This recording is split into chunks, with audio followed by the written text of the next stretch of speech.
Masih di Prima Women Series bersama Ibu Indah Kurnia, sosok inspiratif Indonesia. Bu Indah, kita mau tahu nih Bu, kira-kira hal apa yang mungkin ingin Ibu capai? Masih ingin Ibu capai? Oh, sebenarnya kalau target hidup kita itu tiap hari saya ingin menjadi orang yang berarti. Setiap hari kita harus mampu memberikan warna kepada orang-orang di sekitar kita. Syukur kalau Tuhan izinkan sampai bisa mewarnai bangsa dan negara. Nah, tentu saat ini yang ingin saya lakukan di saat pandemi dan pasca pandemi, itu kita pemerintah dan kami juga DPR memiliki PR yang cukup berat, di mana kita mencoba untuk mengatasi dan menangani pandemi dan ekonomi secara bersama-sama. Nggak boleh sendiri-sendiri, harus bersama-sama. Nah, saya ingin menjadi bagian untuk membantu pemerintah dalam menangani pandemi dan ekonomi secara bersama-sama.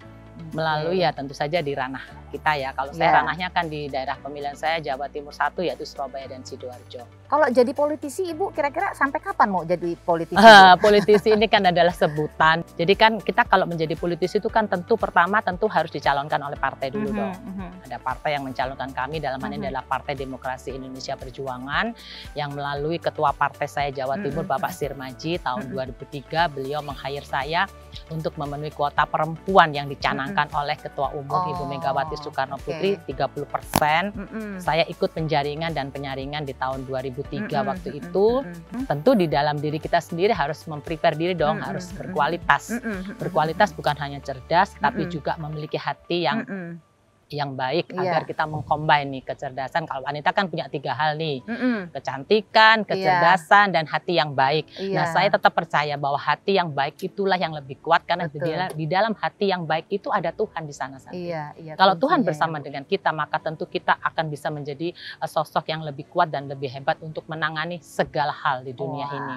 Nah, kalau partai mengizinkan atau memberikan kesempatan kepada kami dan kemudian konstituen memilih kami, dan satu lagi kita juga memiliki kualitas yang memang representatif untuk menjadi wakil rakyat, satu lagi gongnya diizinkan oleh Tuhan, maka saya akan tetap menjadi seorang politisi karena bagaimanapun juga kalau kita memiliki kewenangan kita bisa lebih banyak melayani orang lain. Tujuannya justru melayani. Jadi the power is for service. Service. Kewenangan itu untuk melayani ya Bu. Iya, karena kalau kita nggak punya kewenangan, nggak punya power apapun, bagaimana mau membantu orang gitu. Bu, tapi dengar-dengar kenapa Ibu ditawarin jadi wali kota, nggak mau wali kota Surabaya? Oh, itu tahun 2009 sayang, pada saat itu elektabilitas wanita ya, perempuan di Surabaya itu tertinggi saya, perempuan loh ya. Terus ditawarin wali kota. Terus waktu itu sebenarnya yang bukan ya Pak Taufik Kimas almarhum, beliau adalah mentor saya, pimpinan saya, ketua saya yang luar biasa ya, Pak Taufik almarhum Taufik Kimas, semoga beliau tenang ya di sisi Tuhan, beliau orang baik, orang hebat, orang humble. Pak Taufik itu memanggil saya pada saat saya sudah terpilih menjadi anggota DPR pertama kali dengan sistem suara terbanyak tahun 2009 dari Dapil Surabaya Sidoarjo. Gak lama kemudian tuh ada pemilihan wali kota Surabaya.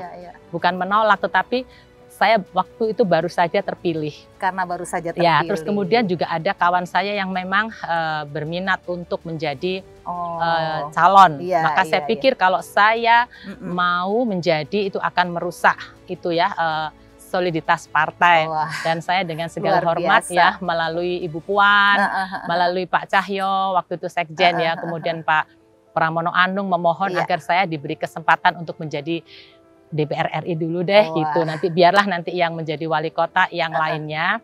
Mungkin supaya saya juga masih bisa menjalankan peran dan tugas saya sebagai anggota DPR RI. Bu, dari sekian tadi kan kita cerita-cerita yang Ibu ceritakan yang sangat inspiratif. Nah, kunci sukses menuju tadi suksesnya Ibu sebagai politisi, sebagai tadi seorang bankir profesional juga, seorang penyanyi, seorang manajer sepak bola, itu kunci suksesnya apa Bu? Jadi 4 ya bidang yang saya geluti profesi saya, mulai dari entertainer, kemudian saya penyanyi ya sejak kecil, saya penyanyi profesional sejak umur 8 tahun, kemudian banker, manajer bola, dan terakhir politisi. Dan jangan lupa saya juga manajer keluarga loh. Yang tak kalah membanggakan, mulia dan menyenangkan.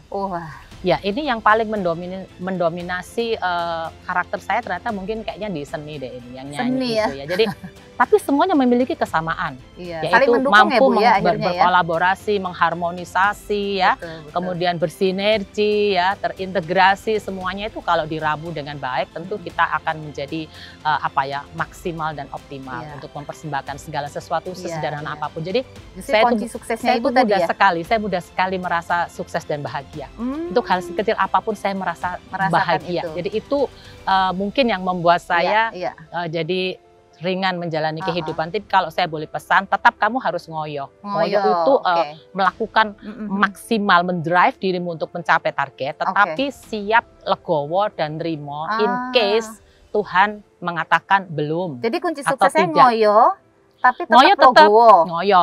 Ngoyo tapi dalam artian yang realistis ya, tidak di luar kemampuan dan kapasitas kita, tetapi ngoyo aktif, maksimal gitu, effort ya, extra effort, tetapi juga nerimo dan legowo in case Tuhan mengatakan belum, nanti atau nggak boleh, ya udah nggak apa-apa, tidak boleh stres, harus move on, coba cari mainan atau kerjaan lain. Intinya kita tetap harus mengartikan hidup kita dimanapun kita berada. Be healthy, be happy. Pesan buat para perempuan Indonesia. Saya menjalani seluruh kehidupan saya itu dengan merasakan pasti bahwa saya tidak pernah terdiskriminasi. Saya mendapatkan perlakuan yang setara dan sama dimanapun kita berada. Asal kita mampu membawa diri kita. Jadi nggak ada tuh perbedaan, ada dikotomi perempuan, kemudian warga nomor 2, laki-laki, nggak ada. Asal kita tahu menjadi perempuan yang seperti apa. Jadi gunakan your brain, your beauty, your behavior secara equal dan seimbang. Sehingga kita boleh diterima karena kita mampu menghormati diri kita agar kita juga dihormati orang lain. Satu lagi. Oh ya, apa itu Bu? Nggak boleh minder, sekaligus nggak boleh sombong. Tidak boleh minder, tapi juga tidak boleh sombong, arogan, nggak boleh arogan. Kuncinya itu ya Bu ya? Ya gitu aja, dimanapun kita berada, kita harus jadi bagian yang menyenangkan bagi semua orang, bukan ancaman. Baik, Bu Indah, terima kasih banyak Bu atas waktu Ibu. Terus kami juga boleh berkunjung ke gedung DPR ini gedung kebanggaan kita semua. Siapa yang nyangka saya bisa berada di sini selama lebih dari 10 tahun. Terima kasih Tuhan dan terima kasih konstituen dan terima kasih PDI Perjuangan. Bunda Megawati Soekarno Putri top. Oke, baik. Kawan Prima, demikianlah perbincangan kita dengan Ibu Indah Kurnia, sosok perempuan inspiratif Indonesia. Saksikan terus Prima Women Series edisi spesial Sri Kandi Prima.